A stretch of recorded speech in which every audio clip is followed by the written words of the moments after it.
I am Thomas Avery, 33 years old, the owner of a small diner called Avery's Diner in Madison, Wisconsin. My life revolves around endlessly long days, from opening the doors early in the morning to welcome customers until late at night when I finally finish cleaning up. That day was no different. The sky had already grown pitch black and a biting cold wind blew in from Lake Mendota, carrying the sharp chill of late autumn. The customers had all left, leaving only the clattering sounds I made while wiping down the old wooden tables. The scent of cold coffee mingling with the lingering aroma of grilled meat in the air. I was tired, but it was a familiar tiredness, like an integral part of this monotonous life. I thought to myself that all I needed to do was lock the door, go home, take a shower, and sleep deeply until morning. That would be fine. I stepped outside, the keys jingling in my hand, ready to end yet another day. The air outside was colder than I had expected. My breath turned into white mist in the darkness. I glanced around to make sure no one was there, and then suddenly my heart tightened. Right next to the diner's wall, huddled in the dark corner, was a small figure. A boy about 10 years old was standing there, faint like a shadow under the streetlight. His clothes were ragged, the thin fabric offering no protection against the skin-cutting cold, and his worn-out sneakers were so tattered that his toes were exposed. His face was gaunt, his skin pale under the yellowish glow of the empty street. But it was his eyes that made me freeze. They were weary, as if worn down by hunger and thirst, yet tense with wariness, like those of a wild animal accustomed to fleeing for survival. He didn't look at me. He just kept his head down, staring at the ground, his arms wrapped tightly around himself, trying to hold in what little warmth he had amid the endless shivering. In that moment, my heart sank. I had seen plenty of homeless people in Madison, but standing before me was a child, small and alone in the dead of night. I knew I couldn't pretend I hadn't seen anything. I couldn't simply lock the door and walk away. A feeling of pity crept into every step, making me stop even though I had already turned to leave. I can't abandon the kid, I thought to myself, my heart pounding. The cold outside seemed to seep into my bones, and I imagined how long the boy had been enduring it. I took a deep breath, trying to keep my voice calm, and gently called out, "Hey kid, it's really cold out here. Come inside the diner for a bit, I'll let you warm up." The boy startled, jerking his head up to look at me, his eyes wide with fear. He took a step back, as if I were a threat. I could clearly see his hesitation. Those few seconds stretched on forever as he stood frozen, weighing his options, perhaps wondering if I was a bad person. My heart beat faster. I was afraid he would run away and disappear into the darkness. I raised my hand in a reassuring gesture, not stepping closer, and gave a gentle smile. "It's okay. I won't do anything to you. Come on in. I've already locked up, but you can stay for a while." The boy looked at me for a few more seconds, then cautiously followed, always keeping his distance like a stray cat afraid of being caught. I opened the diner door, let him go in first, and closed it behind us. The warm air inside seemed to relax him a little, but he still stood close to the wall, not daring to sit. I looked at him, and the pity in my heart grew even stronger. The kid was skin and bones, his hair messy and tangled, his face dirty. He must be starving, I thought, and decided to act. Without saying much, I went into the kitchen, turned on the heater, and started preparing a meal. I used what was left from the day, a steaming bowl of chicken soup, a few slices of toasted bread, a portion of beef stir-fried with vegetables, and a glass of warm milk. The smell of food filled the air, and I saw the boy swallow hard, but he still didn't move. I placed the tray of food on the table closest to him, pulled out a chair, and sat down a little distance away. "Eat up, kid. I'm not charging you. I run a diner. There's plenty of leftover food." The boy looked at me, then at the soup, hesitating for another moment. Then, as if he could no longer resist the hunger, he rushed to the table, sat down, and began to eat. Oh God, the way he ate made my heart twist in pain. He ate frantically, almost swallowing whole bites without chewing properly, as if afraid someone would snatch it away. The soup was scalding hot, but he didn't complain. He just slurped it down desperately. The bread was torn apart and stuffed into his mouth. The beef disappeared in an instant. I sat watching, unable to hold back the sorrow, my eyes stinging. How long has this kid been starved? How could a child have to go through this? I thought silently, trying to suppress my emotions. I remembered my own childhood. Not wealthy, but at least I had parents and warm meals. And this boy? When he finished eating and wiped his mouth with his torn sleeve, I finally dared to speak.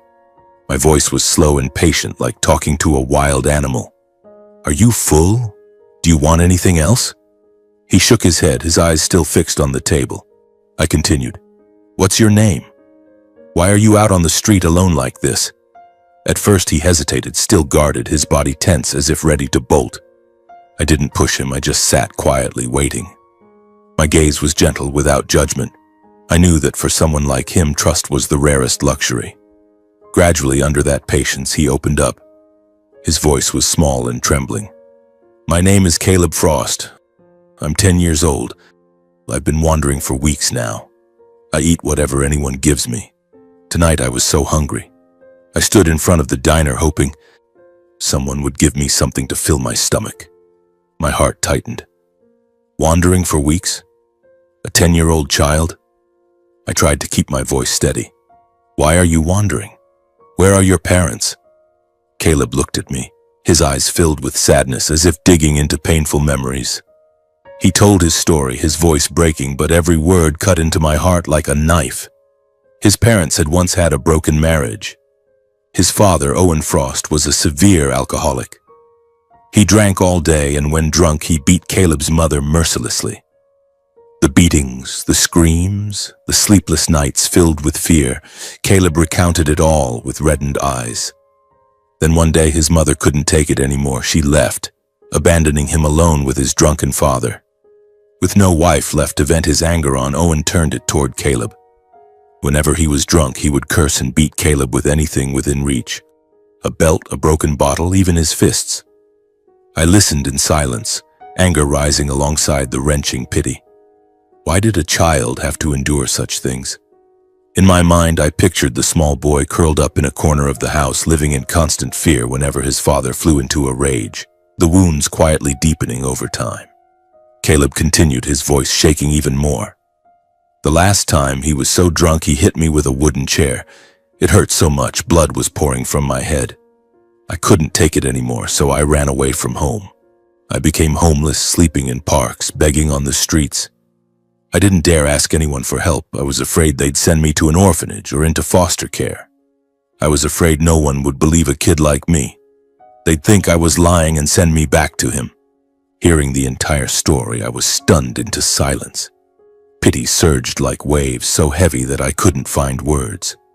Before me was not just a homeless child, but a young soul who had already learned to live in fear.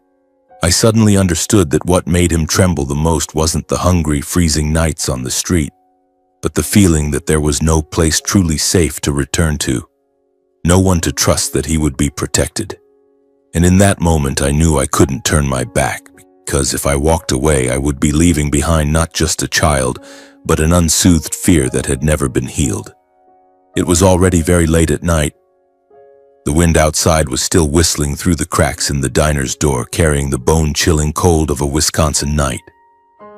I glanced at the clock, nearly midnight, and thought about this boy, Caleb. If I let him continue wandering, tomorrow morning I might read in the newspaper about a child found frozen to death. No, I couldn't let that happen. My heart beat faster. A strange sense of excitement rising within me, as if my life was about to take a completely different turn. Come home with me, kid, I said, my voice gentle but firm. Stay the night and we'll figure things out in the morning. I live in a small apartment nearby. Caleb hesitated, his eyes darting toward the pitch-black window, then back to me, as if weighing fear against exhaustion. A few minutes passed before he nodded, quietly stood up, and followed me. We walked through the empty streets, our breath turning into white mist, and I could clearly feel the tension radiating from him. He kept his distance, ready to run if anything seemed wrong. My apartment was only a few blocks from the diner, a modest place with a living room that doubled as a kitchen, one small bedroom, and old furniture. I opened the door, turned on the warm lights, and told him, "Come in. You can sleep on the sofa. I'll get you a blanket." That night, I lay awake in bed, listening to the steady breathing coming from the other room. I got up and quietly peeked through the crack in the door. Caleb was sleeping soundly on the makeshift bed I had hurriedly set up from the sofa and a few old cushions.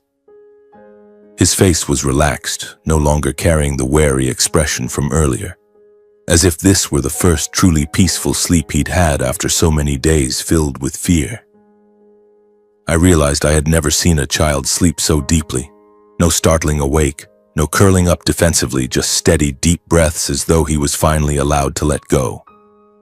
A strange warmth spread through my chest, but it was quickly followed by a simmering worry. I wondered what I was doing, a single man bringing a strange child home. What would others think if they found out? Those thoughts made my heart race, and all sorts of troubling scenarios flashed through my mind. But then I looked again at the boy sleeping peacefully before me and knew that no matter what happened, I would never regret not turning my back on him tonight. The next morning, faint sunlight filtered through the window. I woke early and prepared a simple breakfast. Fried eggs, toasted bread, coffee for me, and milk for him. The smell of food filled the air and woke Caleb. He sat up, rubbed his eyes, and looked more alert. We ate in silence, only the clinking of cutlery breaking the quiet. When we finished, he stood up and wiped his mouth. "I've bothered you enough. I should go now. Thank you for the meal." He quietly walked to the door, his small figure gradually disappearing down the hallway. I stood watching him leave, a nameless feeling of emptiness rising inside me, as if I had just lost something I hadn't yet fully grasped. The apartment returned to its familiar silence, but now that silence felt heavier than ever. I went back to the diner and worked as usual, but my mind kept drifting to him. Where will he go? What will he eat? Where will he sleep? Those questions made me restless, anxiously waiting for something, perhaps for him to return or for bad news from somewhere. 3 days passed slowly, dragging on endlessly. The diner carried on as always, customers coming and going, but I kept glancing at the door. On the evening of the third day, as the diner was about to close and I was wiping down the last table, the door creaked open. I looked up, my heart skipping a beat. It was Caleb. He stood there, thinner, his clothes dirtier, his eyes still cautious but no longer as lost as before. He looked at me and said softly, "Uncle, I'm back. I have nowhere else to go. I've never met anyone as kind as you." His words filled me with unmistakable relief and joy, as if a heavy burden had been lifted. I smiled and opened the door wider. "Come in, kid. I've been waiting for you." My heart raced with excitement at this unexpected turn. Caleb stepped inside, sat at the familiar table, and I quickly prepared a hot meal. He told me that over the past 3 days he had wandered in parks and begged on street corners, but the cold and fear had become unbearable. "I kept thinking about you, about the warm food, about sleeping safely," he said, his eyes turning red. I listened, my heart aching with pity. Then he suddenly asked, "Can I stay and help out at the diner? I just need enough to eat and a place to sleep at night. I'll work hard." His offer caught me off guard, my heart pounding. A 10-year-old working. But if not, where would he go? I nodded. "All right, kid. But you have to promise to listen to me." Caleb smiled, the first smile I had seen from him, and from that moment our lives began to change. In the days that followed, we were busy together at the diner. Caleb was obedient and quick. He wiped tables, washed dishes, and even learned how to pour coffee for customers. Regular patrons noticed and praised him. "That kid's really sharp, Thomas." He gradually won everyone over, and the diner seemed warmer somehow. In the evenings when we returned home, the small apartment was no longer lonely. We ate dinner together, sometimes leftovers from the diner, sometimes something extra I cooked, and laughter filled the air. Caleb talked about his old school and the games he used to play with friends before everything fell apart. I told him about my own childhood and the old days in Madison. Those rare moments of peace made me realize that my once monotonous life now had deeper meaning. But mixed in was anxiety. I feared Owen might show up, or that someone would report the strange child working at the diner to the police. Several months passed quickly, and the bond between us grew into something truly like father and son. Caleb called me Uncle Thomas, but in his eyes I saw the trust one gives a real father. His presence had become indispensable. Waking up to his smile in the morning, coming home to his stories at night, all of it filled me with a strange happiness. And that was what led me to the decision. I would adopt him. The thought came suddenly on a stormy night as Caleb slept soundly on the sofa. My heart pounded with excitement at this monumental idea. Am I qualified? What's the process? And what about Owen? Those questions kept me awake.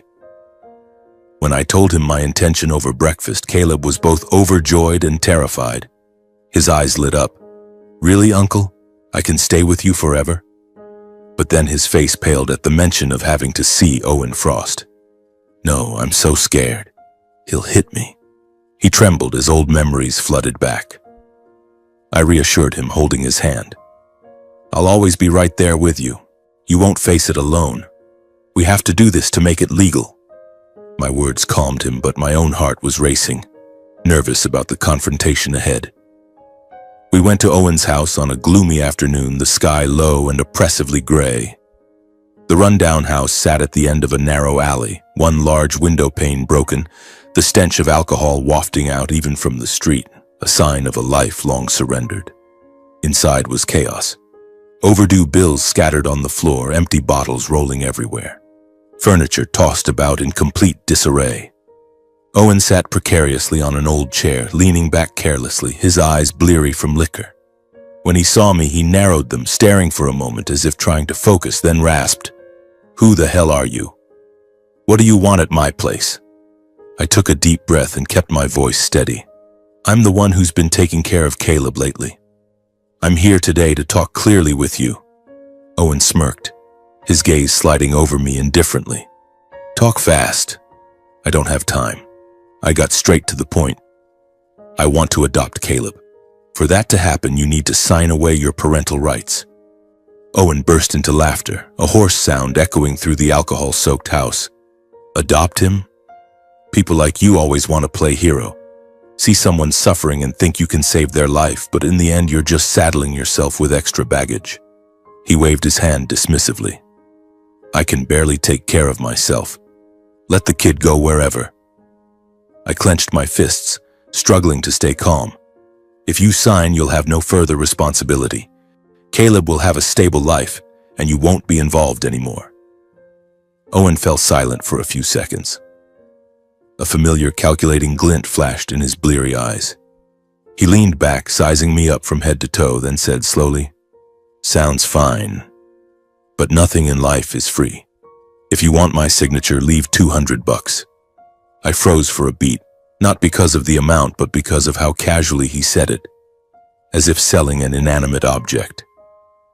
That's it? $200 for a signature, as if everything that ever existed between you and the boy meant nothing? I asked. Owen laughed hoarsely, his indifference plain. For me, that's plenty. $200 to be done with something I don't want to carry anymore, so I never have to see him, never have to take responsibility. You call it cheap. I call it a weight off my shoulders, and I said nothing more. I took out the money and placed it on the table. $200 sat neatly amid the mess of papers exchanged for a decision that could shape a child's entire life. Owen didn't look at me or glance back. He grabbed a pen and signed the paper quickly and decisively, as if merely acknowledging a small debt. When he finished, he pushed the document toward me and said indifferently, Done. Take him. And don't come back here again. I picked up the paper without another word. As I turned and left that house reeking of alcohol, I knew that for Owen it had been nothing more than a cheap transaction. But for me, it was the moment I officially chose to stand by a child, and there was no turning back. The adoption process moved quickly since there was no contest. I prepared the paperwork, met with a lawyer, and finally the court approved it. On the day we received the documents, Caleb couldn't hide his joy and threw his arms around me. You're my dad now. And I understood that from this moment on, I wasn't just giving shelter to a child. I had chosen to become his father with all the responsibility and willingness that entailed. Yet deep inside, I still felt nervous. What would this new life bring? Would Owen ever return? How would my own family react? Those questions made the future feel dramatic, full of surprises. In the early days, after we officially became father and son, our lives gradually settled into a stable rhythm. Avery's Diner still opened every morning, filled with the aroma of fresh coffee and toasted bread, and regular customers continued to stop by, asking about the bright, quick-witted boy. Caleb now called me Dad, though at first he was shy about it, and every time I heard it, a strange warmth filled my heart. We developed new routines, waking up together, eating a simple breakfast of eggs and toast. Then I would take him to the nearby school, a public school in Madison where he could start over fresh. In the evenings, we returned home, had dinner, and he would tell me about his day at school, about his new friends, about the math lessons that made him grimace. Life was stable, but I knew it was fragile. The pressures of daily expenses hung over us like a dark cloud. Costs kept piling up. Tuition, books, new clothes for him, utilities, groceries, all adding up and thinning my wallet. I understood clearly that a child like Caleb's future couldn't be confined to this small diner. He needed a proper education, knowledge to reach farther, not to grow up just wiping tables and washing dishes like me. I remembered the nights he talked about his dreams. He wanted to become a singer, or at least learn something so he wouldn't have to wander anymore. So even knowing it would be a heavy financial burden, I decided to send him to school. On his first day, as I took him there, my heart pounded with nervousness. Will the kid fit in? Will the other children tease him? I worried, standing outside the gate watching him walk into class with the new backpack I'd bought, his small figure amid the laughing crowd of kids. He turned back to wave, his smile radiant, and I breathed a sigh of relief, but the worry still lingered. From the day Caleb started school, my finances truly became tight. Expenses came thick and fast: enrollment fees, uniforms, textbooks, even school lunch money. The diner's profits were barely enough to cover basics. Madison isn't as expensive as New York, but for a small diner like mine, monthly revenue hovered around a few $1,000s. After deducting ingredients and rent, what remained was hardly anything. I had to start cutting back on everything non-essential. I stopped buying coffee outside, often ate leftovers from the diner, and even sold a few old items online to make ends meet. Yet Caleb proved remarkably understanding. Every day after school, he would run straight to the diner, drop his backpack, and immediately help me, wiping tables, serving customers, even learning to handle the cash register. Sometimes he would look at me and say, in a voice far more serious than a 10-year-old's should be, that I looked tired and he could take over. In the evenings, Caleb continued to clean the apartment, mopping floors, washing dishes, trying to share the burden in the best way a child could. Watching him bustle about like that broke my heart. He was still so young, he should have been playing carefree, not learning to worry so early. Despite the hardships, I never let Caleb feel like a burden.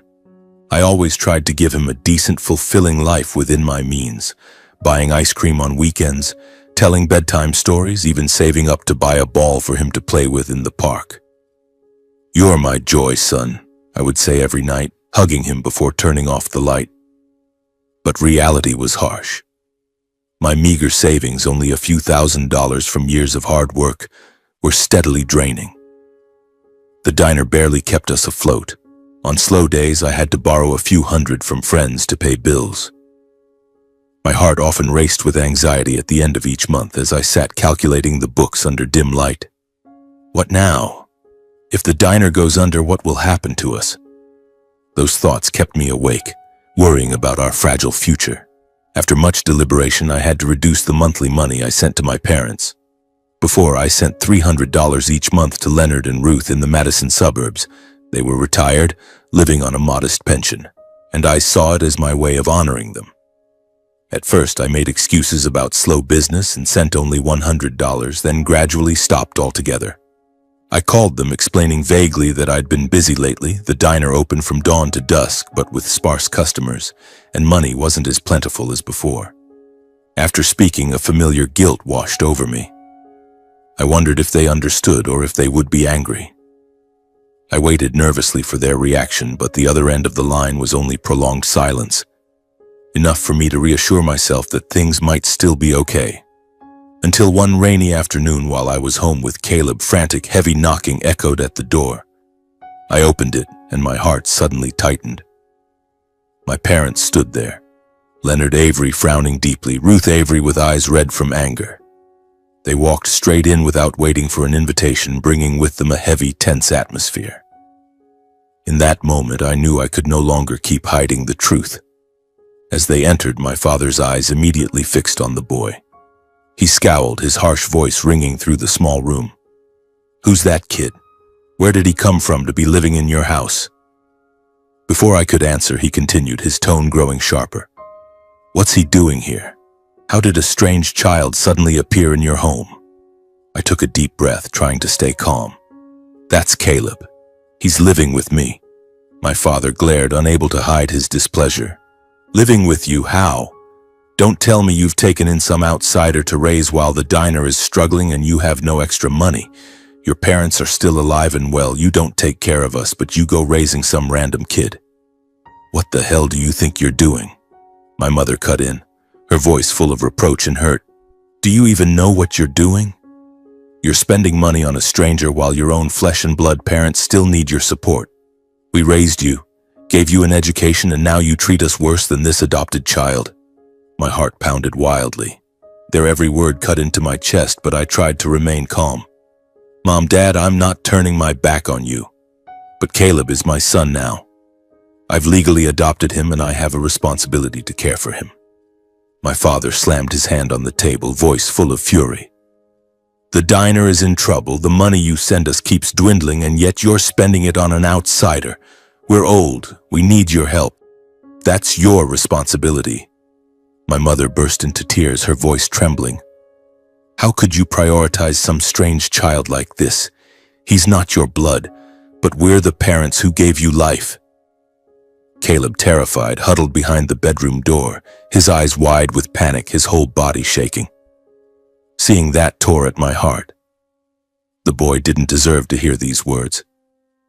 I stood up abruptly, blocking the doorway, my voice firmer than ever. "I'm not changing my decision. I have to put the child I've chosen to commit to first. Caleb needs me, and I need him too." I looked straight at my parents and continued slowly but decisively. "You still have your pension. It's not much, but it's enough to live on. I can't keep supporting you like before because I have to provide for Caleb, for his education, for his future." My words were like pouring oil on the fire. My father's face turned red with rage, pointing directly at me. "You ungrateful brat. We sacrificed our whole lives for you, and now you choose some strange kid and turn your back on your own parents." He growled coldly. "From today on, I no longer have a son like you." My mother cried harder, voice choking. "Son, how can you treat your parents this way? Don't you value your own flesh and blood at all?" They stood up and stormed out in anger. The door slammed shut, leaving the apartment in heavy silence. I stood frozen in that emptiness, a sense of loss crashing over me like I'd just lost a part of my life. My heart pounded, my mind reeling. My blood family, the people I thought would always stand by me, had turned their backs and left. I collapsed into a chair, feeling hollow, with only unanswered questions. Was I right? Will they ever forgive me? Or is this truly the end? Before I could regain my composure, Caleb timidly approached from behind the door. He looked at me, eyes red, then silently hugged me in his awkward way. "Don't be sad, Dad. I'm here with you." His simple words brought tears to my eyes. I hugged him tightly, realizing that even if I'd lost my blood family, I was not alone. Caleb was my new family, the reason to keep going. But that night, lying awake, I still felt anxious about the future. How would the diner survive? How would Caleb grow up amid these hardships? And Owen, the alcoholic who signed away his rights for a cheap $200, might he come back to cause trouble? Those questions made everything more dramatic, like a movie with an unknown ending. Our lives continued to flow in a familiar rhythm, without any major upheavals suddenly disrupting everything. The days revolved steadily around Avery's diner, Caleb's school, and the small, cramped home of father and son. That life was simple, but I knew it was as fragile as the thin ice on Lake Mendota in winter. Every day I nervously glanced at the door, fearing Owen might suddenly appear with his smirking grin demanding more money, or that a new bill would arrive and empty my wallet completely. But Caleb, that boy, was the only light. His smile when recounting school stories helped me forget some of the worries.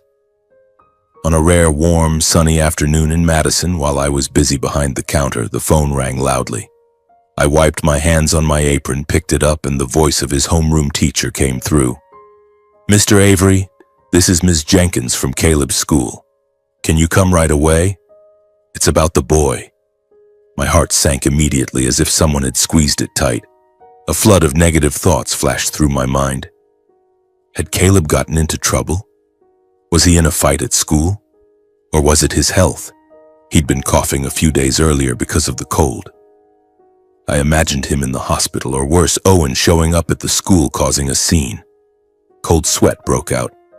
My hands trembled as I replied, "I'll be there right away." "Is it something serious?" She only said, "It's not bad news, but you should come." Those words made me even more anxious, my heart pounding like a drum. Without hesitation, I closed the diner earlier than usual. I rushed to the car and sped through the familiar streets, my mind in turmoil. If something's happened to Caleb, what will I do? The diner is already struggling. Hospital bills would finish us. The wind whistled past the window, but I felt nothing except the surging worry. Arriving at the school, I ran into the office, breathing heavily. Miss Jenkins greeted me, and when I saw Caleb sitting there, safe and sound, no scratches or panic, I finally exhaled in relief. The boy grinned widely. "Dad's here. I'm fine." My heart calmed a little, but I was still nervous, waiting to hear what it was about. The teacher invited me to sit down, her voice warm. "Mr. Avery, today the school held an audition for students to select the performing arts team, and Caleb surprised everyone." I was stunned, not understanding. She continued, "His voice is a rare natural gift, clear, emotional, and so well controlled that the music teacher was astonished. We believe that with proper training, Caleb could seriously pursue a career in singing in the future." Her words filled me with both joy and confusion. Happiness surged. Did Caleb have talent? The boy who once wandered the streets could become a singer? But before the joy could fully settle, financial worry crashed in like a cold wave. I knew full well that the costs of vocal lessons, instruments, performances, all of it would be far from cheap. With the diner barely scraping by, how could I manage? My heart raced again, anxious at the prospect. I asked the teacher for time to think it over, then took Caleb home. On the way, he excitedly recounted, "Dad, I sang 'Twinkle, Twinkle, Little Star,' and everyone clapped so loud." I smiled and ruffled his hair, but in my mind I kept weighing my capabilities against the limits. He deserves this chance, but where will the money come from? Sell the diner? Take on more debt? Those thoughts kept me awake for several nights. I lay sleepless, staring at the dark ceiling, nervously imagining the future. Caleb shining on stage, or him missing out because of poverty? After many restless days, I realized this might be the rare open door to a brighter future for Caleb, one where he wouldn't have to worry about hunger or wandering. I decided I wouldn't let that opportunity slip away, no matter the sacrifice. Even though the diner's income was tight, sometimes barely enough for basic groceries, I still enrolled Caleb in proper vocal lessons at a small music center in downtown Madison. The monthly fee was $150 plus books and equipment, making my wallet even thinner. On the first day I took him to class, my heart pounded. Will he like it, or will it be too much pressure? But Caleb was thrilled, hugging me tightly before going in. "I'll work hard so I won't let you down, Dad." To make ends meet, besides working at the diner from morning to night, I took on night shifts cleaning at an Italian restaurant a few blocks away. From 10 p.m. to 2 a.m., mopping floors, washing dishes, clearing tables, grueling work, but it added $200 a week. Every night when I got home, my legs ached, my back throbbed, but seeing Caleb sleeping peacefully, I gritted my teeth and endured. I began gradually selling valuable items around the house, The old watch my father had left me, the music speakers, even the bicycle I used for errands. Each time I posted something online, my heart raced. Will anyone buy it? How much will it get? The money covered the lesson fees, but small debts started piling up. Borrowing $300 from friends, $500 from the bank at high interest. Many nights I returned home exhausted, collapsing into a chair with stinging eyes from fatigue. Can I keep this up? If I get sick, what will happen to Caleb? Those thoughts made sleep fitful, filled with nightmares of the diner going bankrupt or Owen returning to claim him. But in return, Caleb improved remarkably. He was frequently praised by his teacher. Caleb has a God-given voice, full of emotion. He won first place in a small school performance, singing a folk song that earned endless applause. He began to attract attention in student arts activities, invited to sing at local festivals, and even a small Madison newspaper wrote an article about the emerging young talent. I grew visibly thinner and more tired, clothes hanging loose, dark circles under my eyes. But every time I saw Caleb confidently standing on the school's small stage, I knew all my sacrifices were worthwhile. At one performance, I stood in the audience seats, heart pounding with excitement as he stepped out. The stage lights shone on his face. His voice rose clear and moving, "Somewhere over the rainbow," silencing the entire hall before thunderous applause erupted. Tears rolled down my cheeks. The kid did it. In that moment, I understood I was giving him a future I myself had never had. I grew up in poverty without standout talent, knowing only hard labor. But for Caleb, it was different. That talent could lift him out of the cycle. Time passed quietly, like the chilly autumn winds in Madison sweeping scattered golden leaves along the streets. The boy who once huddled trembling in front of the diner door all those years ago, with eyes full of weariness and hunger, was now 15 years old. Caleb had grown taller, his shoulders broader, his voice deep and warm, and above all, he carried a confident, captivating presence whenever he stood on stage. It was as if that place had been made for him. The spotlights shining down, the echoing applause, and him singing as though telling the story of his own life, every note stirring the soul. I watched him from the small school performances, then gradually at local festivals, and my heart always pounded with nervousness. Will he forget the lyrics? Will the audience not like it? Those worries still haunted me, even though he had made remarkable progress. Our lives still revolved around the diner, but now there were longer trips to Milwaukee or Chicago for auditions, making everything more dramatic, full of surprises. I remember the nights he practiced singing at home, his voice echoing through the thin walls, and I sat listening with a surge of pride mixed with anxiety. The kid will soar higher, but will someone try to pull him down? On a sweltering summer afternoon when Madison was bathed in brilliant golden sunlight, we arrived at a bigger singing competition, the Midwest Regional Young Talent Contest, held in a large auditorium with hundreds of spectators. My heart raced wildly from early morning as I helped him prepare his outfit, a clean shirt I'd bought from a discount store and the polished shoes he'd shined himself. "Dad, I'm so nervous," Caleb whispered on the way there, his hand gripping the practice microphone tightly. I smiled and patted his shoulder. "You've got this. Just sing like you do at home." But inside, anxiety churned. This wasn't a school event anymore. It was a big stage with professional judges from record labels. We sat waiting for his turn, the auditorium air thick with whispers and sound checks. When he stepped onto the stage, I gripped the armrest tightly, silently praying, "Don't let him fail. Don't let all the sacrifices be in vain." He sang Leonard Cohen's Hallelujah, his voice clear yet brimming with emotion, as if recounting his years of wandering, the pain and the hope. The audience fell silent, then erupted in thunderous applause when he finished. I stood in the audience seats, heart pounding, waiting for the results. The announcement of the awards dragged on endlessly. Other contestants' names were called, and I thought, just making the top 10 would be good enough. But then the MC's voice boomed, and the first prize goes to Caleb Frost. When his name was announced among the winners, I froze, tears rolling down my cheeks once more. In that moment, the world seemed to stop. He ran down to hug me, the audience applauding, and I knew that both our lives had turned a new page. He was no longer the homeless boy. He was a true talent. But the nervousness lingered. What now? How will life change? From that award, Caleb began to attract serious attention from industry professionals, no longer just a standout school talent.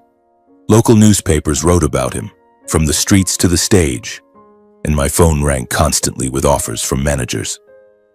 My heart raced with every call. Is this a scam or a real opportunity? The first invitations came, small acoustic cafe performances, then community events in Wisconsin. Then the first short-term contract arrived. A small Chicago record label invited him to record his debut single with a fee of $500. I read the contract carefully, my hands trembling. I can't let anyone take advantage of him. We signed and he stepped into a recording studio for the first time, as excited as a child receiving a gift. Doors I had never dared imagine were now opening. Performances at music festivals, radio interviews, making life more dramatic than ever. I drove him to gigs, worrying about long distances and his first fans, but bursting with pride as I watched him shine. Caleb's income was still modest, a few $100s per gig, but steady, enough to ease the financial struggles for the two of us. No more days of scrimping on every meal or dreading piled-up bills. One evening, he quietly handed me his first paycheck and said, his voice trembling yet firm, "I want to give this to you myself. Thank you, Dad, for raising me to this day." I froze, my throat tightening. I hugged him tightly and whispered, "Thank you, son. I'll accept it. Not for the money, but for your heart." With that money, we gradually paid off debts, bought better groceries, and even renovated the diner. Fresh paint on the walls, new tables and chairs. I no longer needed those exhausting night shifts. The grueling late nights cleaning the Italian restaurant became just a memory. I slept better, woke earlier, and the diner ran more smoothly with the shared financial burden. Regular customers noticed, "Thomas, you're looking healthier these days." I smiled, thanks to my son. For the first time in years, I allowed myself to believe that all the silent sacrifices had not been in vain. The sleepless nights, the mounting debts, the skipped meals, they had all turned into Caleb's smile on stage. Even as he stepped into a wider world with flashing cameras, autograph-seeking fans, and a packed schedule, Caleb remained grounded and grateful. He wasn't arrogant. He never forgot his roots. I remember one evening after a big performance in Milwaukee, he came home late but still sat down to talk. "Dad, today I sang in front of 500 people, but I missed our diner." I understood exactly what he was feeling because Caleb had never forgotten the days when we lived in hardship.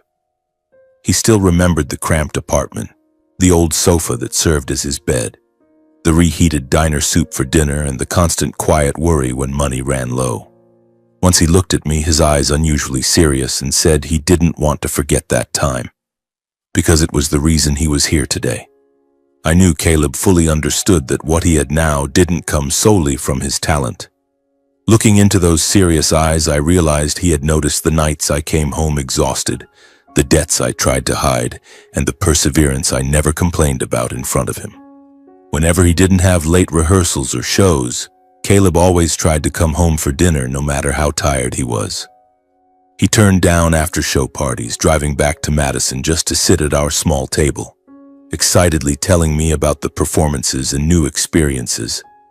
"Today I met a famous singer. He praised my voice. I wanted to tell you first." He always shared with me first, from new contracts to songs he'd written himself. Those evenings were warm, filled with the smell of grilled meat from the kitchen, echoing laughter and me listening, my heart pounding with excitement at his stories. Will he get swept up in showbiz or stay true to himself? But he always remained genuine, asking about the diner, even helping wipe tables when he got home late. Hearing my son talk and laugh so brightly, I realized that between us had formed a true family, not bound by blood but by connection and the choice to stay by each other's side. Those days passed peacefully. like a gentle melody after all the storms we had weathered. Caleb now towered over me by a head, his voice growing ever more mature and his performance schedule denser than ever before. Yet he still kept the habit of coming home as early as possible, sitting at our small dining table in the apartment and chattering about everything, from recording sessions in Chicago to fans asking for autographs at local festivals. I listened to him talk, my heart always warming, but sometimes I couldn't help feeling uneasy about the risks ahead. The world of showbiz is harsh and full of temptations. I feared he might get swept away by all that glamour, so I often reminded him in a slow, steady voice, "Remember to stay grounded, son. Don't let the things around you make you forget who you are." He would just smile and reply softly, "Don't worry, Dad. I'm your son after all." Avery's diner was now busier thanks to his fame. A few local articles had mentioned the father of the young singer, making revenue stable enough for us to live comfortably without counting every penny. I no longer had to work night shifts. I focused solely on the diner and the evenings with him. Life was beautiful, but I knew that peace is often just the calm before a bigger storm. On one peaceful evening like any other, as Madison sank into a gentle twilight, we were having dinner together. I had cooked his favorite grilled meat, along with fresh chicken salad and crispy toasted bread. A simple but cozy meal. Caleb ate while telling me about his latest recording session. "Dad, today I tried a new beat. It sounds awesome. I'll sing it for you tomorrow, okay?" I smiled and put another piece of meat on his plate. "I'm looking forward to it. But eat slowly, or you'll choke." The house was filled with laughter and the aroma of food, and I thought to myself, this is all I need in life. But then an unexpected knock sounded at the door, frantic and violent, more like pounding than knocking. My heart tightened immediately. A bad premonition surged. I stood up, trying to keep my voice calm. "Let me check. It's probably just the neighbor." But inside, anxiety churned. Who would come at this hour? And that knocking. Too aggressive. I opened the door and I froze as if slapped in the face. Owen Frost stood outside, reeking of alcohol, his face gaunt with deep wrinkles, unkempt beard, and those eyes, oh, those eyes full of calculation, gleaming like a hungry wolf eyeing prey. He was taller than I remembered, but his body now shriveled from years of drinking. His clothes filthy, and the foul stench wafting in made me want to step back. Before I could react, Owen brazenly pushed past me and strode in as if it were his own house. He staggered and plopped down on the sofa, his eyes scanning the room before fixing on Caleb. The boy instinctively shrank back, his face turning pale as old memories of abuse flooded in, making his fear impossible to hide. Caleb backed against the wall, hands gripping the table edge tightly, eyes wide with terror. I could see him trembling like a small animal being hunted. My heart pounded wildly, anxiety rising. Why is he here now? What does he want? Owen smirked, his hoarse laugh echoing heavily in the small room, weighing down the air. He leaned against the wall, eyes locked on Caleb, his voice drawn out with sarcasm. "Look at that! My son has grown so big. I hear you're famous now, huh, Caleb? Making money from all that singing." He spoke without even glancing at me once, his gaze probing, calculating every reaction from the boy. Caleb didn't respond. He just bowed his head low. I saw him bite his lip until it bled, hands clenched tightly to suppress the shaking. I immediately stepped forward, positioning myself between them, trying to stay calm despite the rage boiling inside. "Owen, what do you want? You signed away your parental rights for $200. You have no right to show up here." Owen laughed louder, the sound reverberating challengingly in the cramped space. "Rights? I'm his real father, you idiot. Now that he's successful making money from those singing gigs, he should repay the one who raised him." He took another step forward, his voice growing more brazen. "I fed him, gave him a place to live for years. Now I need money, he has to give it. $500. Hand it over. Quick." Those words cut straight into my chest like a knife. In his eyes, Caleb wasn't a person, but something to extort money from. Rage boiled within me, but seeing Caleb trembling behind me, I knew I couldn't let things escalate further. The boy had already suffered too much trauma. I silently went to the bedroom, opened the drawer, and took out what remained of our meager savings, about $300. I returned, placed the money in Owen's hand, my voice low but firm. "Take it, then get out of here, and never come back." Owen snatched it, counted quickly, his mouth curling in satisfaction. "This'll do." He glanced at me with a sneer. "You know how to play nice. But remember, when I need more, I'll be back." With that, Owen staggered out the door, leaving the apartment suffocating in heavy silence. The door slammed shut. I stood frozen, heart racing, a chilling thought passing through my mind. This is only temporary quiet. He'll return. For sure. Caleb burst into tears, rushing to hug me tightly, his voice choking with fear. "Dad, why did he come? I'm so scared." I held him, gently stroking his back, trying to sound steady. "It's okay, son. I'm here. He's gone." But that night, neither of us could sleep. Old memories quietly resurfaced, like a nightmare that refused to let go. In the days that followed, Owen appeared again in similar states, over and over. The first return was 2 days later. He pounded on the door at midnight, drunk, demanding $200 for gambling debts. I gave it to avoid a fight, but my heart burned with anger. Then the third time, he showed up at the diner in the middle of the day, yelling in front of customers, "Where's my son? He has to give me money." Regulars were startled, and I had to drag him outside, handing over another $100 to get rid of him. He came up with different excuses, sometimes claiming illness needing medicine, sometimes unemployment needing food, as if seeing me as an obvious source of handouts. Each visit made my heart pound with anxiety, fearing Caleb would come home unexpectedly or that the diner would lose customers. Caleb grew worried. He smiled less, and once he asked, "Why won't he leave us alone, Dad?" I didn't know how to answer, just held him tighter. When I realized that giving in only made things worse, Owen came more often, demanding more, I decided to stop. One evening, when he knocked again, demanding $400 as a final amount, I firmly refused. "This time, I'm not giving you any more money, Owen. You should leave and not come back. Otherwise, I'll call the police." My voice was resolute, phone already in hand. He froze, face red with rage. "You dare do that to me? I'm his father." But I didn't yield, closing the door, heart pounding as I waited for his reaction. Owen banged a few times, cursing loudly, then left. But that was just the beginning. Rejected, he began harassing us constantly. Late-night calls, threatening messages. "I'll tell the press everything. That you stole my son." Worse, he showed up outside Caleb's school, now an arts-focused high school, causing a scene. He shouted at the gate, "Caleb, come out! Your dad needs money!" Students panicked, teachers called the police, and officers took him away. Caleb came home crying, "Dad, I'm scared to go to school. I'm afraid of what he'll do to me." Our lives as father and son were completely upended. Caleb lived in constant worry. He practiced singing less, with dark circles under his eyes from sleepless nights. I saw him curling up every evening, old memories returning, the beatings, the fearful nights. The diner grew quieter due to rumors, and I grew anxious every time the doorbell rang.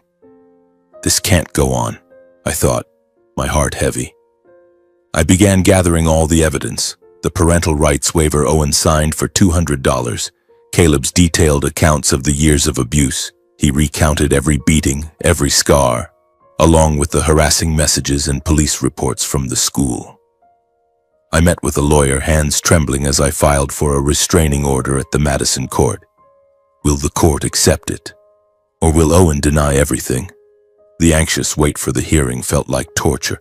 I lost sleep worrying for Caleb. The hearing took place on a drizzly morning, the courtroom air cold and somber. Owen appeared drunk, cursing at my lawyer. But after reviewing the files and testimony, Caleb trembling as he recounted to the judge, voice breaking, the court granted the request. The judge declared, "Mr. Owen Frost is prohibited from approaching Caleb Frost and Thomas Avery within 500 meters. Violation will result in imprisonment." Those words made me exhale in relief, tears streaming down. Owen cursed as he was let out, and we returned home, hugging and crying. From then on, life for Caleb and me gradually stabilized, the constant fear pushed back. No more late-night knocks, no more worry when Caleb went to school. We returned to our old rhythm. The diner grew busy again, Caleb's voice filling the house with song. But I knew this was only the necessary calm before bigger changes waiting ahead. Life has never truly stayed peaceful for too long, especially for a family pieced together from broken fragments like ours. There were nights when I lay awake, restless, imagining what might suddenly strike, an unexpected accident, an unforeseen scandal, or something from the past returning to knock on our door. I always felt this peace was too fragile. And then, that turning point arrived, not loudly, not with warning, but enough to shake everything. One late evening, as Madison had sunk into quiet darkness with gentle winds carrying the scent of decaying autumn leaves, I was busy serving the last customers at the diner. The place was busier than usual that day. Laughter echoed, the aromas of grilled meat and coffee filled the air, keeping me occupied with serving and billing. I wiped the sweat from my forehead, thinking to myself, "Good day today. Enough to fix the porch roof." Suddenly the door opened, and an elegant woman stepped in, her calm demeanor standing out amid the lively atmosphere. She wore a long silk coat, her hair neatly tied up, silver jewelry glinting under the yellowish lights, looking as if she had stepped out of a high-end downtown office rather than into my modest diner. My heart fluttered strangely, not because of her appearance, but because of a vague sense of familiarity, as if I'd seen her somewhere before. She chose a secluded corner table, sat down with graceful movements, and ordered like any other customer, a bowl of chicken soup and black coffee. I served her quickly, but while eating, she sipped slowly and discreetly observed me. Her gaze followed my every move, wiping tables, smiling at regulars, making me feel uneasy and puzzled. Who is she? Why is she looking at me like that? I wondered silently, my heart beating a little faster, anxious as if being watched. I tried to avoid her, focusing on work, but every glance over caught those eyes, not hostile, but full of meaning. When the diner had emptied with only a few stragglers left, she stood to pay, handing over the money politely. But then unexpectedly she asked, "Mr. Avery, may I speak with you privately for a moment? Just a few minutes." Those words surprised me. My heart tightened. How did she know my name? I hesitated but nodded politely, leading her to a quiet corner of the diner, thinking, maybe she's a fan of Caleb's or a reporter. We sat down and the air suddenly grew tense, anxiety surging within me. Her next confession left me stunned, as if struck by lightning out of a clear sky.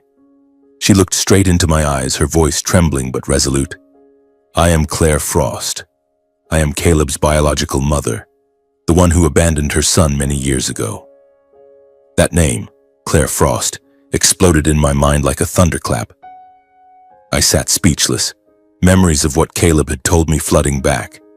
The mother who left, abandoning him to an alcoholic Owen, to beatings and fear. "Why are you here?" I stammered, gripping the table edge tightly to suppress the rising anger. Claire explained that after leaving, life had pushed her into work, starting as a small office clerk in Chicago, then gradually advancing through perseverance and luck. Now she was a successful manager at a financial firm. But throughout those years, the guilt over the child she left behind never faded. I found Caleb through news articles about the boy and his singing talent. And when I learned you had adopted him, I came here carrying shame and regret, hoping you would give me a chance to say everything. Her words were sincere, her eyes reddening, but my heart boiled. Anger surged within me like crashing waves. I could no longer hold back. I confronted her, each word bursting from the painful memories I had tried to bury deep. "Do you know what the boy went through?" I said, my voice trembling uncontrollably.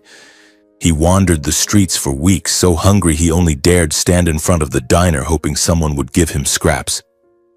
There were nights he slept under bridges, curled up from cold and fear. And whenever he went home, what waited wasn't safety, it was Owen's beatings." I took a deep breath, but my voice still broke. "You left, abandoning a child to a violent alcoholic. Do you know he had to run away because he couldn't take it anymore?" I looked directly at Claire, Now, when he's finally standing steady, when his life is starting to settle, you return. For what? When he's already happy enough? Claire bowed her head, her shoulders shaking. Tears silently fell onto the table. After a long moment, she spoke, her voice hoarse from choking back sobs. I know I was wrong. I don't deny it. She looked up at me, eyes red. Back then, I was also a victim of Owen. I was beaten every day. I feared that if I stayed, I wouldn't survive. I thought, if I left, at least one of us would escape. Her voice cracked. But I regret it. I regret it every day. There's no night I don't think of my son. I shook my head, trying not to sound too harsh. Whatever your reasons, returning now can't be just about what you want. I slowed down, each word heavy. Caleb has built a new life. It took him so much to trust people again. You can't suddenly appear and expect him to open his heart as if nothing happened. That would only hurt him more. The thought of having to tell Caleb all this made my heart pound. I looked at Claire, my voice lowered but firm. I need to protect the boy first. The air between us was suffocatingly heavy. Finally, I stood up, maintaining final politeness, but no concession. That's enough for today. I need time to think. You should go. Claire silently stood, wiping her tears. She looked at me as if wanting to say more, but only nodded slightly. Without excuses or pleas, she turned and left the diner, leaving behind a heavy silence that I knew would haunt me for a long time. In the days that followed, Claire occasionally appeared at the diner, quietly ordering a coffee, a slice of pie, then sitting in a corner and waiting without making noise or pressure. She didn't approach me, just sat there observing from afar as if patiently awaiting an opportunity. My heart raced every time she entered. What will she say today? Or just sit like that? To avoid affecting customers, I couldn't chase her away. I remained distant and evasive, serving quickly, then turning away. Regulars noticed. That woman comes often, huh? Looks familiar. I forced a smile, saying nothing. Gradually, Claire brought small gifts for Caleb, a warm sweater, a book about music, a box of candy, and left them with me cautiously and patiently without any demands. Please pass these to Caleb if you think it's appropriate, she said softly. I accepted, but my heart was conflicted, anxiously wondering, is she truly sincere, or just trying to atone? Seeing that sincerity in her small gestures, I grew less harsh. I took the gifts for Caleb, but kept my distance, not initiating conversation, only nodding thanks. I stored those gifts carefully, not yet giving them to him, fearing it would upset him. After many sleepless nights under dim light, I realized Claire had also been a victim of her alcoholic husband, and perhaps leaving was the only choice she thought she had to survive. My heart softened, anxious about the decision ahead. One time after closing, I took the initiative to message Claire, a short text using the number she'd left on a receipt. We met at a nearby cafe, and I stated clearly, I agree to let you meet him, but whether Caleb accepts you will be entirely his decision. I won't force it. Claire nodded, her eyes lighting with hope. Thank you for giving me a chance to see the boy. I'll be patient. The first meeting among the three of us was arranged at the diner after closing, in a quiet space where no one had to put on a front. Beforehand, I chose to tell Caleb first. My heart pounded as I looked at him, trying to stay calm. Son, I need to tell you something. Your biological mother has returned. She wants to meet you. Caleb froze. His face visibly paled, eyes wide with panic. In just a second, he shook his head repeatedly, voice bursting with fear. I don't want her. She abandoned me. With that, Caleb turned and ran to the back room, slamming the door. I stood silently, hearing muffled sobs from the other side. Claire stood beside me, tears streaming quietly. But she didn't step forward, didn't knock, didn't say another word. In the following days, Claire persisted patiently. She came to the diner, ordered something simple, sometimes leaving a small gift on the table before sitting and waiting. She always kept her distance, never pushing or causing a scene. Sometimes I heard her whisper softly, as if to herself, just one look from him would be enough. I stayed by his side, gradually encouraging Caleb to face his fear. I spoke slowly. I know you resent her, but she suffered a lot too. If you're not ready, I won't force you, but at least try listening to what she has to say. Subsequent meetings unfolded in tense, anxious atmospheres. At first, Caleb avoided her, not looking at Claire, just sitting silently in a corner.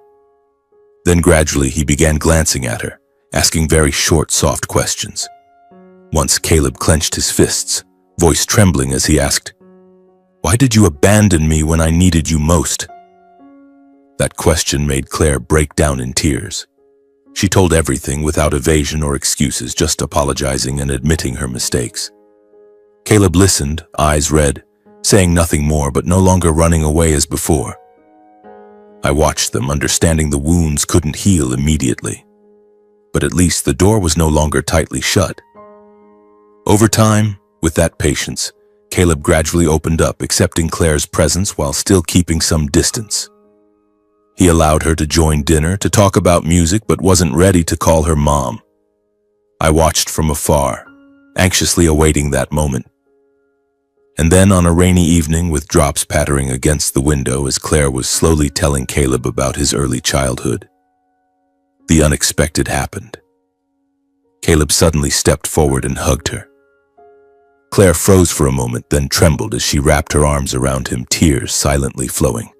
I stood watching from a distance, suddenly understanding that our family wasn't bound by blood, but by choice, patience, and immense courage to stay. Still, a nameless anxiety lingered within me. Would Claire truly stay, or was life preparing another twist? But at least in that moment, amid the steady rain, I saw hope, fragile but real. From then on, Claire became a regular presence in Caleb's and my life. Not intrusive or demanding, just quietly visiting her son. She often stopped by on weekends or late afternoons, bringing a basket of fresh fruit from the local market or small items like music books she thought Caleb would enjoy. Claire never suddenly demanded maternal rights. She didn't ask Caleb to come live with her or immediately call her mom.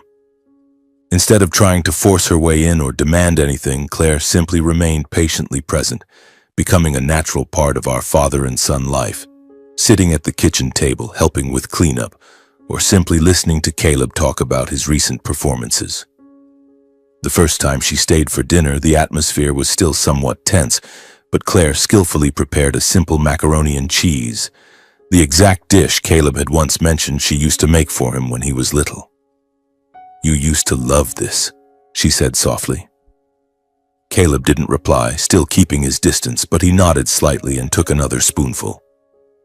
I watched from afar, my heart pounding with anxiety, fearing that one wrong word would shatter everything. But gradually, through meals like that, the meetings became more familiar. Claire never pushed, and it was precisely that patience that allowed Caleb to begin opening up. Little by little, our small home grew warmer than ever before. Meals now echoed with laughter, Claire sharing funny work stories from Chicago, Caleb excitedly talking about a new song he was composing, and me sitting there listening, feeling as though a missing piece had finally been filled. Those moments made me realize the positive change in my son. He smiled more, slept better, and even began naturally calling Claire Mom in private conversations. I observed it all in silence, my heart swelling with joy mixed with nervousness, for I knew this balance was fragile and any incident could shatter it. Conversations between Claire and me flowed more naturally than I had imagined. At first, we only talked about Caleb. I told her about his difficult journey to adulthood, from the days wandering the streets to the moment he first stood on stage, voice trembling yet full of determination. He endured so much pain, but now he's so strong, I said, my voice lowering as I recalled the nights he cried from nightmares about Owen. Claire listened, eyes reddening, then shared about her years building a career alone, from fleeing Owen with just one small suitcase to sleepless nights working in the office to escape the guilt over the child she left behind. "I thought leaving was the way to protect him, but I was wrong," she confessed, voice trembling. Two wounded people found empathy in each other. No promises needed, no rush. just understanding born from shared experiences. We talked about fear, about sacrifice, and gradually those conversations grew longer, from the diner to walks in the nearby park. My heart beat faster each time I saw her, anxious about the strange new feelings blossoming. Not love at first sight, but something deeper, built from our shared broken pieces. The affection grew slowly but steadily, founded on sincerity and respect for each other's past. Claire never tried to hide her mistakes, and I didn't conceal the hardships I'd faced raising Caleb. We began spending time alone, a late afternoon coffee or a drive along Lake Mendota where we shared dreams for the future. "I want to help Caleb soar higher, but I also want to be with you," she said once, squeezing my hand tightly. I felt nervous, heart pounding, for I had never imagined another chance at love after years of loneliness. But then, when Caleb expressed his acceptance and blessing, he pulled us together, smiling brightly. "Dad, Mom, I think you two are perfect together. I give you my blessing." We decided to be together, choosing to leave the old pains behind. That decision kept me anxious all night, thinking about the future. Can we make it? Or will the past come back to haunt us? The wedding was simple and warm, held in a small church on the outskirts of Madison on a gentle spring morning with soft sunlight. We invited only a few close friends, regular diner customers, and of course Caleb, who served as best man with a radiant smile. Claire wore a simple white dress, hair flowing loosely, looking so beautiful it took my breath away. The chapel featured only wildflowers picked from the park and gentle piano music, but the atmosphere overflowed with the peace I once thought I'd never have again. As we exchanged vows, hands clasped tightly, I looked at Claire and thought, finally I have a complete family. Caleb stood beside us, clapping first when we kissed, and everyone laughed joyfully. The reception followed at my diner. We cooked ourselves, guests raised glasses and toasts, and for the first time in years I felt life truly smiling at me. But amid the joyful atmosphere, with soft music and echoing laughter, Leonard and Ruth, my biological parents, suddenly appeared, bringing unmistakable tension. I spotted them from afar, standing at the diner door with scowling faces, and my heart tightened immediately. Why are they here? I thought, anxiety surging like waves. They walked in without greeting anyone, heading straight to Claire and me. Caleb startled, gripping Claire's hand tightly while Claire turned to me with worried eyes. My father, Leonard, spoke first. His voice was harsh, making no effort to hide his demands. "Thomas, we heard you're getting married. Now that you're settled, it's time to take care of your family again. Support your parents. Fulfill your filial duty like before. We're old. We need your help." My mother, Ruth, immediately chimed in, voice full of reproach and resentment. "You raised an outsider, now you're marrying and you've completely forgotten your real parents? We sacrificed our whole lives for you, now it's time you repay us." Those words sliced through the warm air like a knife, silencing the entire room. Guests looked at each other awkwardly, no one daring to speak. My heart raced wildly, anger rising in my throat, but I tried to keep my voice calm. "Mom, Dad, I made it very clear long ago.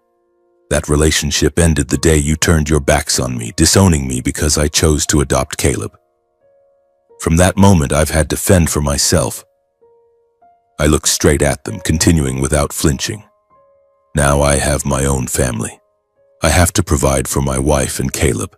I can't, and won't, go back to supporting you like before." Shame mixed with anger sparked an explosion.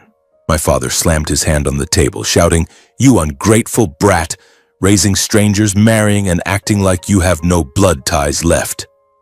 My mother burst into tears, voice choking. "Son, we're family. How can you treat your parents this way?" The wedding atmosphere instantly grew heavy. Guests looked down, embarrassed. Claire squeezed my hand in silent comfort and support. Caleb stood beside me, face pale with tension, but he stepped forward courageously and said, "Grandpa, Grandma, Dad did the right thing. Now we are the real family." Seeing they couldn't sway me, my parents left angrily, carrying bitterness and an unbridgeable gap. They turned away, the door slamming shut, leaving heavy silence. I stood there, heart pounding, anxiously thinking, Will everything fall apart? But then Claire hugged me. Caleb patted my shoulder. Dad, let's continue. Their quiet trust and support were enough to strengthen my resolve. The reception went on, though the mood was slightly strained. We smiled, raised glasses, and I knew that true family consists of those who choose to stay together no matter the storms. After the wedding, we decided to move into a larger, more spacious house on the outskirts of Madison, with a small garden and all the comforts the three of us had once dreamed of. The old apartment was too cramped for a family of three, so Claire, with her stable income from work, contributed to buying a charming 2-story home, complete with a private room for Caleb featuring a singing practice corner, a spacious living room for us to gather, and a large kitchen where Claire could indulge in cooking. We cleaned and decorated together. Caleb painted his room walls his favorite shade of blue. Claire hung newly taken family photos, and I installed bookshelves for the music books he collected. Those first days in the new house were truly warm and peaceful, like a dream we had longed for but never dared believe possible. Mornings began with Claire making coffee, Caleb singing loudly over breakfast, and me preparing to open the diner with a smile on my face. Evenings, we sat on the porch stargazing and sharing stories. Claire recounting old business trips, Caleb excitedly talking about his upcoming album release, and me reminiscing about the early days after adopting him. Life was simple yet complete, making me anxiously wonder, can things stay this good forever? The peaceful days drifted by slowly like a calm river after turbulent rapids. Avery's diner remained where I spent most of my time, but now Claire helped manage the books, making everything easier. Caleb, now 16, was busy with small Midwest tours, but he always called every evening, voice full of excitement. Mom, Dad, today I sang in front of 1,000 people. We beamed with pride, sending gifts by mail, Claire warm clothes, me homemade baked goods. Owen seemed to have vanished after the court's restraining order, and my biological parents remained silent, no longer in contact. I began to believe the past was truly closed. But then, on a bitterly cold winter afternoon, as snow began to fall lightly outside the diner window, everything changed. I was busy serving customers, the aroma of hot coffee filling the air, when my phone rang insistently. I glanced at the screen. It was Claire, and my heart tightened immediately. She rarely called while I was working unless it was urgent. I answered, voice slightly trembling. Claire, what's wrong? Her voice came panicked and broken over the line. Thomas Owen showed up at our house. He's drunk, pounding on the door, demanding to get in. Caleb and I are hiding in the room. Come home quick. Her words struck me like lightning, freezing the blood in my veins. Owen, the man we thought was gone, had returned, and this time he targeted our home. Rage and fear surged as I threw off my apron, shouting to the staff, "Watch the diner for me, emergency!" before rushing to the car and speeding home recklessly. The Madison streets were slippery with snow, but I didn't care, hands gripping the wheel tightly, heart pounding like a drum. Dread rose. What does he want? How dare he violate the restraining order? Are Claire and Caleb safe? Images of a drunken Owen with his calculating eyes flooded back, making me shake. I called the police en route, voice stuttering. There's an intruder at my house. He might be armed. But the distance from the diner to the new house was farther, and every second felt like an hour.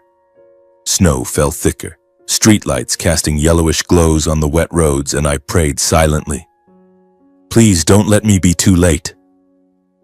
When I arrived, the front door was flung open, cold wind rushing in, carrying the stench of alcohol and sounds of crashing from inside, glasses shattering, furniture being shoved. My heart constricted as if squeezed. Cold sweat broke out despite the freezing air. I burst into the house, shouting for my wife and son. The scene before me froze my blood. Owen stood in the middle of the living room, utterly intoxicated, reeking of liquor, holding a gleaming kitchen knife under the lights, eyes bloodshot with madness, completely out of control. He staggered, clothes filthy, beard unkempt, growling like a cornered beast. Claire and Caleb huddled against the wall, faces pale with terror. Claire holding Caleb protectively while he trembled, old memories resurfacing, rendering him speechless. Claire screamed upon seeing me, voice mixing hope and horror.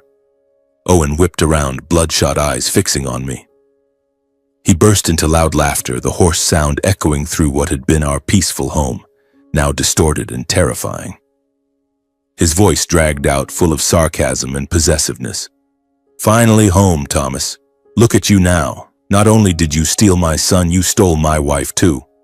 I never thought you'd be this good." He glanced at Claire and Caleb, eyes clinging to them as if afraid of losing them, voice lowering but heavy with threat. "But listen clearly. Even if you build this nice little family, it doesn't change one thing. Claire is still my wife and Caleb is still my son. They're mine and they have to come back to me. Got it?" He waved the knife wildly in the air as if violence alone could erase the court's rulings. My heart pounded furiously, breath catching, but I stepped forward, shielding mother and son, trying to keep my voice steady despite trembling limbs. "Owen, enough. Put the knife down and leave my house now. You have no right to be here saying these things." I stared him down, continuing slowly but firmly. "I've called the police. You're violating the restraining order. If you keep up this stupidity, you'll rot in prison." Behind me, Claire leaned close, voice shaking with fear yet trying to stay calm. "Thomas, please don't get closer. He's not in control." Caleb sobbed, clinging to his mother's hand, voice breaking in panic. Rejected, Owen roared like a trapped animal. He pointed the knife directly at me, unleashing all the pent-up rage and resentment. "You stole my family. You walked into my life, took my wife, took my son, and now you stand there ordering me around?" He laughed maniacally, voice venomous. "You think you're a hero? You think standing in front of me ends it?" His eyes darkened, voice dropping chillingly. "I swear I won't let you live in peace. If I can't have what's mine, no one will." The living room air grew thick and suffocating. The overwhelming alcohol stench made my head spin, but I stayed calm, looking him in the eye and speaking slowly, each word firm. "Owen, you signed away your parental rights yourself. $200. You took the money and walked away without hesitation." I drew a deep breath, summoning remaining resolve. "From that moment, you have no rights over Claire or Caleb.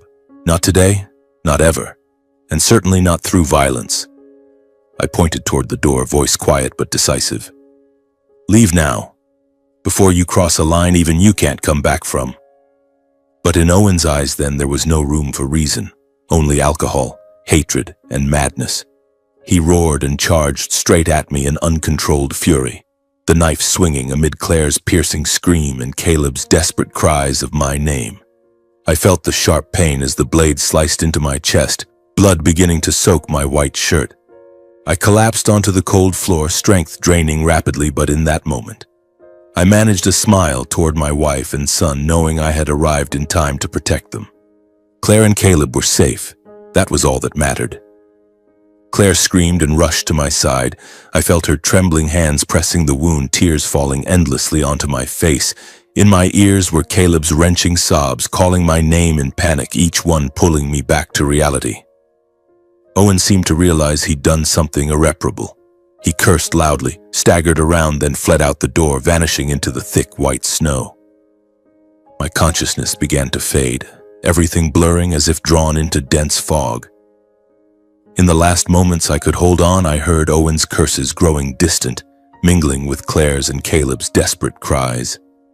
Then from far away came the sound of ambulance sirens, slow but clear, like a late salvation I clung to and refused to release. I slowly opened my eyes, the first sensation being the heaviness of my body, as if someone were pressing down hard on my chest. The stark white light of the hospital room assaulted my vision, forcing me to blink repeatedly to adjust. The strong smell of antiseptic filled the air, mingled with the steady beeping of the heart monitor beside me. I tried to shift, wanting to sit up and figure out where I was, but a sharp pain shot through my left chest, making me groan softly as my hand instinctively reached for the wound. Am I alive or dead? I thought silently, my heart racing with anxiety as memories of Owen's knife and the blood spreading across the floor flooded back like a nightmare. The room was quiet, broken only by soft breathing from someone beside the bed. I turned my head and saw Claire, my wife, asleep with her head resting on the edge of the mattress, her face exhausted with dark circles under her eyes, hair disheveled from days without proper rest. She startled awake at my groan, froze for a few seconds as if unable to believe her eyes, then burst into joyful tears streaming down her cheeks. "Thomas, you're awake. You're finally awake." She leaned in to hug me gently, careful of the wound, her voice trembling. "I'm calling the doctor right now." Claire hurriedly pressed the nurse call button, then returned to grasp my hand tightly, tears still falling. "You scared me to death, Thomas. I thought I'd lost you." The doctor and nurses quickly arrived for a thorough check, measuring my heart rate, examining the wound, asking about pain levels and my awareness. I lay still, answering each question weakly, my heart still pounding as I tried to piece together what had happened. After the examination, the doctor, a middle-aged man with a reassuring voice, reported, "Mr. Avery, you've passed the critical stage. The knife wound was deep, but fortunately missed your heart and major arteries. You were in a coma for 5 days due to severe blood loss and shock, but you're stable now. With rest, proper medication, and gradual recovery, you'll be fully healthy in a few weeks." His words brought relief, but also shock. 5 days? I'd been here 5 days? Claire nodded in confirmation as the doctor left, the room falling quiet again. She held my hand tighter, voice emotional. "You were unconscious for 5 whole days, Thomas. Caleb and I took turns staying by your side, not daring to leave for a moment. As for Owen, he was arrested at his own place shortly after. The police found him drunk with the knife still covered in your blood. He couldn't escape." Her words filled me with surging anxiety. "He was caught? The threat was over?" I whispered. "Are you and Caleb okay?" She wiped her tears and smiled. "We're fine, thanks to you. You shielded us." The following days in the hospital were a slow but deeply warm recovery period. Claire stayed constantly by my side, tending to every meal. She brought homemade chicken soup from home, feeding me spoonful by spoonful gently, sharing light stories to distract from the pain. "You need to eat more to get strong soon. I still want to walk with you around Lake Mendota," she said softly, though worry lingered in her voice. I looked at her, my heart overflowing with gratitude and love. The woman who once left out of fear had become my strongest pillar. Each night under the dim hospital lights, she sat by the bed holding my hand as she dozed, and I lay awake, anxiously pondering the future. Will I fully recover? Or will this wound leave lasting effects? But her presence eased much of the fear, making me stronger. Caleb was no less attentive. After every performance or rehearsal, he visited the hospital no matter how tired. He entered the room with a bright smile, bringing fresh flowers or a new playlist, sitting by the bed sharing little stories just as he did when he was younger. "Dad, today I sang at a local festival. Everyone clapped so hard. But I missed you, so I sang Hallelujah, the one you love." He described fans, new contracts, and jokes with friends at art school in excited detail, as if trying to pull me from the pain. I listened, smiling weakly, heart aching as I saw him hiding his fear. He still trembled, recounting the night Owen attacked. "I was so scared, Dad, but I knew you'd wake up. I couldn't lose you again." Those moments were rich with emotion, making me anxiously reflect on his journey, from the homeless boy to the talented young man, now part of a complete family. Caleb even sang gentle songs for me, his clear voice echoing in the room, drawing nurses to peek in. "I'm singing so you'll get better soon," he said, and I nodded, tears rolling down from pride. My health improved day by day. The initial sharp pain subsided. I began sitting up, walking with Claire's support, then taking my first independent steps in the hospital hallway. At each checkup, the doctor praised, "You're recovering quickly, thanks to your positive spirit and family support." I was discharged after 2 weeks in the arms of my family, Claire pushing the wheelchair, Caleb carrying the bags, and we returned home in joy mixed with nervousness. The new house felt warmer than ever, with the aroma of Claire's cooking waiting and Caleb hanging a "Welcome Home, Dad" sign. I sat on the porch, breathing fresh air, thinking, I survived, but life is so fragile. The case concluded swiftly afterward. Owen was tried in Madison court, with clear evidence, the bloodstained knife, our testimonies, and his history of violating the restraining order. The court sentenced him to 7 years in prison for assault with a deadly weapon and unlawful entry, plus a permanent restraining order against our family. The verdict ended the threat completely, bringing relief, but also anxious thoughts. Will he regret it, or harbor hatred in prison?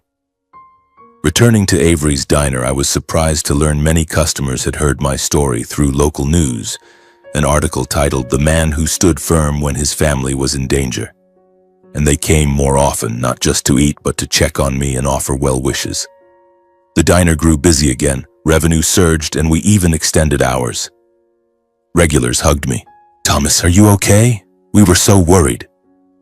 I smiled, serving them with renewed joy, but kept old habits, not expanding too much, not chasing money, prioritizing family dinners above all. Each evening we gathered around the table, Claire cooking delicious meals, Caleb sharing performance stories, and me listening, heart full of gratitude. Though life grew more comfortable, Caleb signing major contracts, the diner thriving, I maintained simplicity. One peaceful afternoon, with gentle golden sunlight streaming through the kitchen window, I sat on the porch watching Claire cook with a radiant smile and listening to Caleb humming a familiar melody from his room, "Somewhere Over the Rainbow," the song from his first big performance. That moment made me recall the entire journey, from Caleb huddling outside the diner on a freezing night, through financial struggles, disownment by my biological parents, Caleb's talent blossoming, Claire's return, our simple wedding, and the final tragedy with Owen. It all felt like a long film, full of tension and drama. Sleepless nights worrying about money, confrontations with Owen, the stabbing pain. In the end, I understood that family isn't where you're born, but where you choose to stay and protect to the end. I also realized that kindness sometimes demands great sacrifice. Money, health, even life itself. But those choices lead to a life truly worth living. And if faced with choosing between false peace and what's right, choose what's right. For true peace comes only when we don't turn our backs on our conscience. I hugged Claire from behind, voice low. After everything that's happened, I just want to say one thing. Thank you for believing this family is worth staying and fighting for. Claire paused silently for a moment, then turned to grasp my hand tightly. I stayed not for the past, but for this present. For our son, and for what you've done for our family. Caleb ran down, hugging us both, and in that instant we all laughed. Not the laughter of escape from danger, but the laughter of people who know they've found their true place. Life goes on, no longer weighed by fear, but lifted by hope. From a lonely man in a small diner, I now have a family, not by blood, but by choice. And to me, that is the most complete ending to the long journey we've shared.